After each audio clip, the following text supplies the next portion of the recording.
So what do I think about this Commander 700 so far? Well, it crawls along pretty well. You know, down here in this creek where we've got kind of a rock garden, I'm practicing learning how to feather this thing and keep it moving without, you know, constantly disengaging and engaging the clutches and the CVT.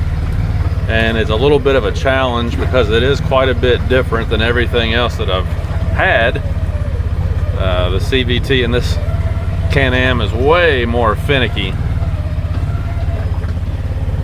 See, like right there, it's hard to go really slow. You know, the CVT in this thing either wants to go or not go, and it makes slow speed technical crawling a little bit of a challenge, to say the least. But you know, it's manageable. And I've also learned that if you drive this thing with the 2-foot method, you know, left foot on the brake, right foot on the gas, you can modulate that a little bit better if you do that. So yeah, I mean, it's doable.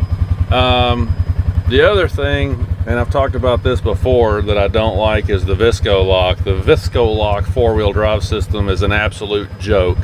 Never had a 4-wheel drive system in an ATV or a UTV in my life that is as useless as this system. This thing is just a joke, because first of all, you have to spin a tire on one side or the other to get the other side to start pulling, which is not what you want, because then you're shock loading the front end, and also it makes it harder to modulate your speed.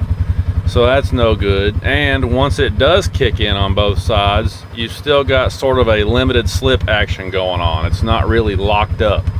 So it's just really annoying. It's a noisy system, and it's annoying.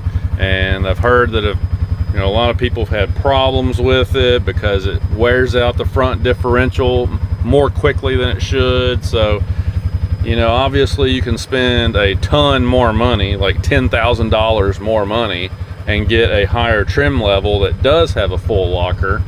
But if you don't want to spend a ton of money, you can't get a good 4-wheel drive system in the Can-Am. And the other companies do offer full lockers and much better 4-wheel drive systems in their machines that are in this price range. So that's a major knock on this machine.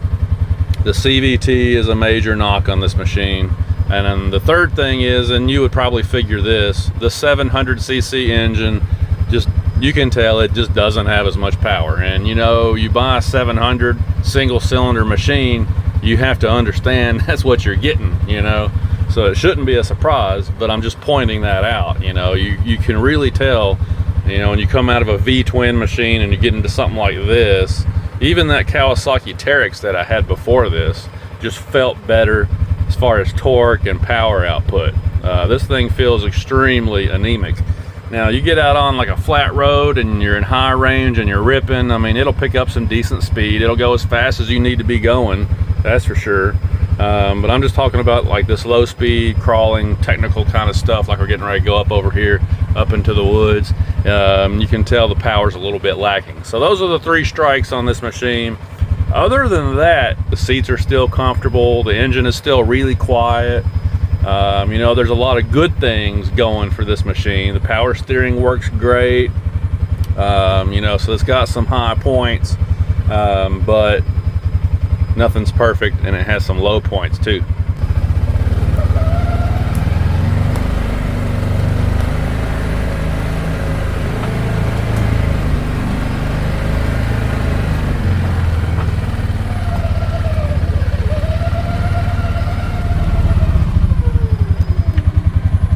I'm ready to go down into this little ravine here again.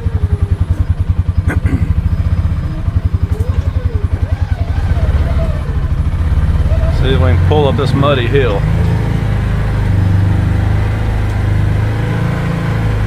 Yeah. See, I mean, it'll pull up. It's just, I don't know if you could hear it or not, but the Visco lock really has to do a lot of work to engage before it'll pull you up something like this. Now we're gonna go down the waterfall.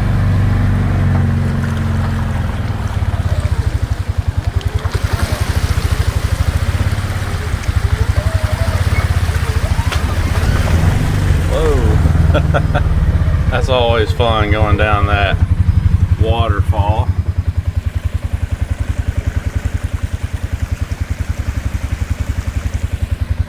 Just a really nice natural feature down here to climb up and down.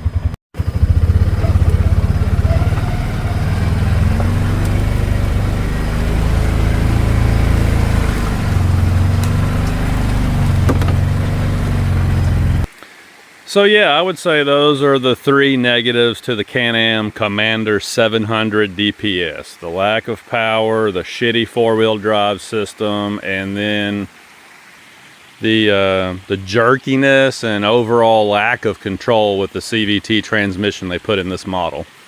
So we got that out of the way. Now let's talk about the good things that I've noticed with my short ownership experience so far. The breakover angle and approach angle and the departure angle on this machine is pretty good for an entry-level machine. You can see that the rear end's got a lot of really great departure angle there. The front end, if we walk up there, I mean, you can tell from here, the front tires stick out farther than the front bumper. So you couldn't possibly ask for a better approach angle. And then the ground clearance on this machine, again, for an entry-level machine, it's really not bad. So I have no problems with that. The tires that come on this machine, which again, I think these are exclusive to Can-Am. I think they actually make these tires themselves for their machines. Somebody can correct me if I'm wrong on that, but I think that's the case. And I don't really have any complaints with the tires so far yet either. They do tend to bite pretty good out here in this wet, nasty environment that I live in. I'm sure that when wintertime comes, they'll be fine in the snow. The tread pattern looks like something that, you know, is going to be a good balance of using it on, say, a gravel road or a snow-covered road, and then when you go off-road, you still have a little bit of bite there too, which obviously is what they're going for with a machine like this. I find that the cargo bed is a little bit more useful than that Terex that I had. Remember, the Terex had like a little short section back here, and the bed on this is twice the size, so it's more useful, and it does dump if you're into that kind of thing. So it's got a more useful bed on it. I do appreciate that. I've already talked a lot about the seats in this machine. The seats are really comfortable. I just love the seats. The seating position in this is kind of more sporty than, say, a Ranger or even a General or Kawasaki Terex. You know, a lot of machines that are kind of in that hybrid category between work and play. A lot of those machines kind of sit you up high, and this machine here sits you down low, kind of like a sporty position. So some people would probably really like that, some maybe not so much. I find it to be just fine. I don't have a problem with it, and with the seats being so comfy, you know, again, it's going to get a thumbs up from me on the comfort end of things. Now, as I walk around the machine here and try not to fall down on this slippery rock that I'm walking on, the windshield and the roof that I added really helped out a lot, because it does keep the wind out of your face. You know, if you're riding down the road and you got a lot of gravel dust coming at you, it keeps some of that out of your face.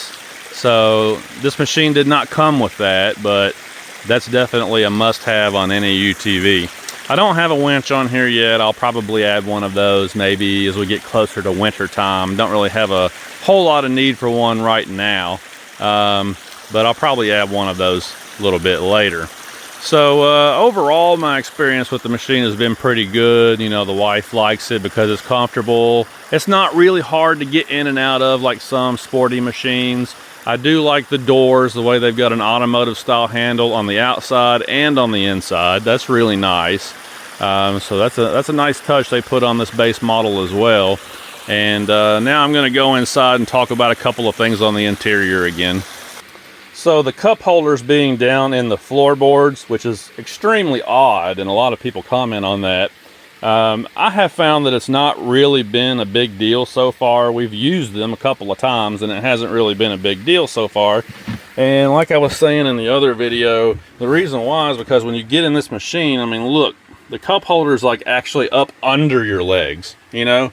So you can move your knee around and everything, and it's not going to hit your drink because your drink's going to be way down there. So even though it looks odd, it's really not that much of a problem. Here's that nice door handle I was talking about, and the automotive style latch in there. The door's closed just fine. This gauge cluster has all of the stuff that you need and nothing that you don't. Woo, that's really bright, isn't it? Good grief. Sorry about that. Lots of glare down here too. You can see I've only got about 27 miles on it so far. I'm still trying to break it in and take it easy a little bit, do things the way the manual says to. But you got plenty of information here. I like the fact that you have important things like coolant temperature.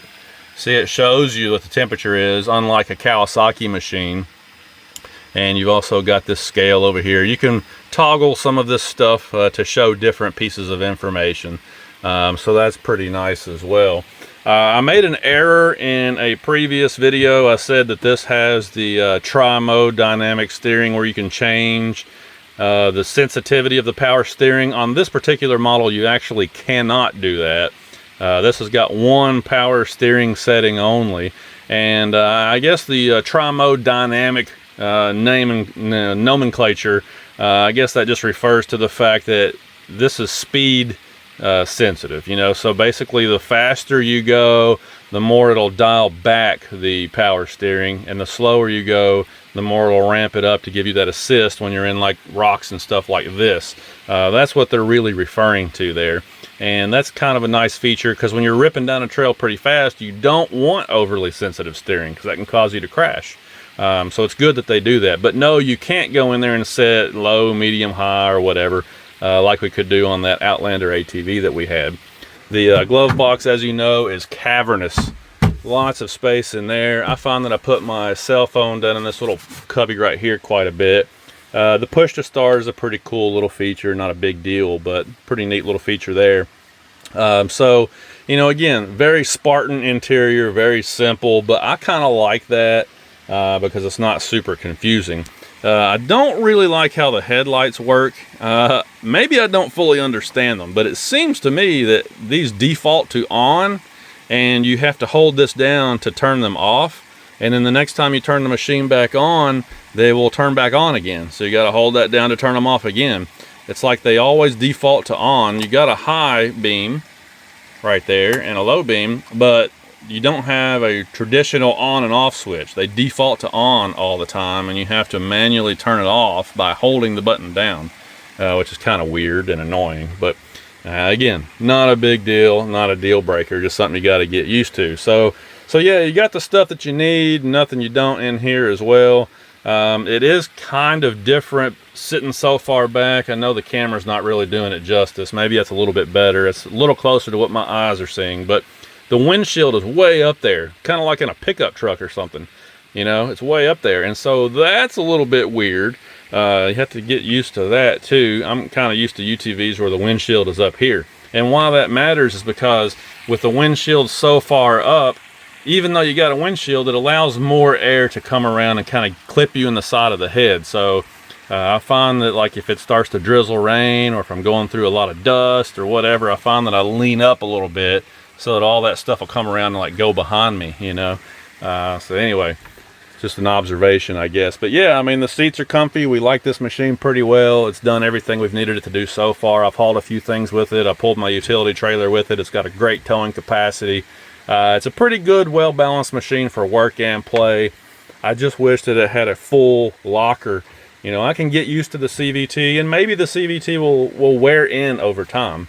But I really wish it had a full locker that you can engage on the front end here, so you could have true four-wheel drive.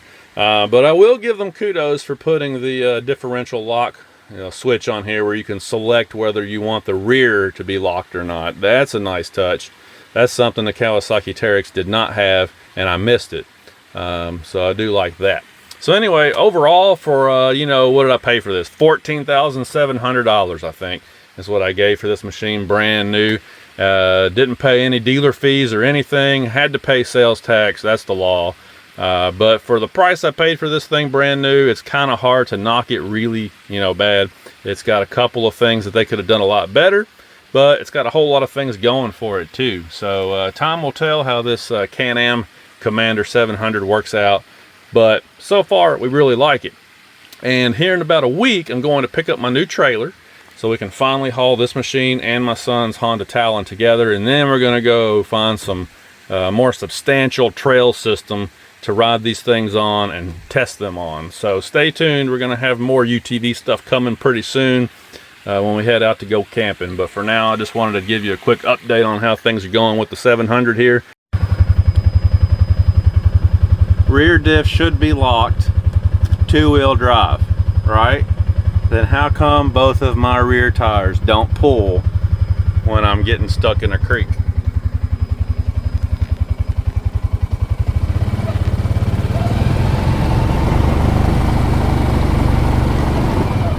The other tire's digging, but that one over here is not doing anything.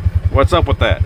Now, with all that being said, after I got finished shooting those video clips, I was on my way back out and I decided to try the rear differential some more, because since I got that machine, and again, I bought it brand new. Right now it's only got 4 hours on it, okay? But since I got that machine, I have always suspected that the rear differential lock is not working correctly.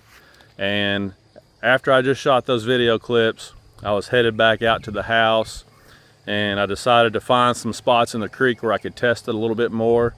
And I really don't think it's working, because I'm following all the directions in the owner's manual.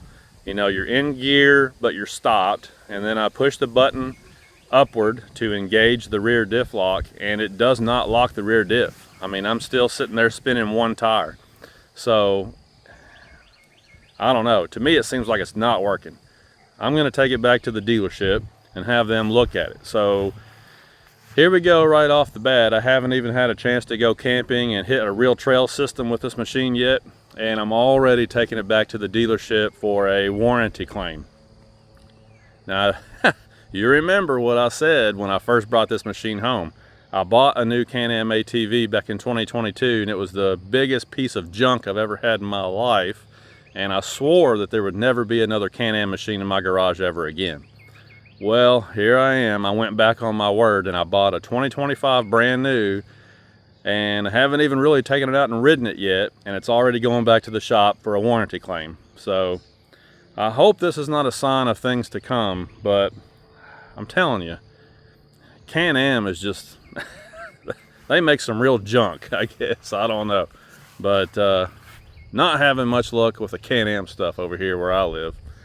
So anyway, when I get the machine back, which will probably be a few weeks from now, I'll let you know what I find out about this issue. But for now, I really am going to close the video, so we'll talk to you later.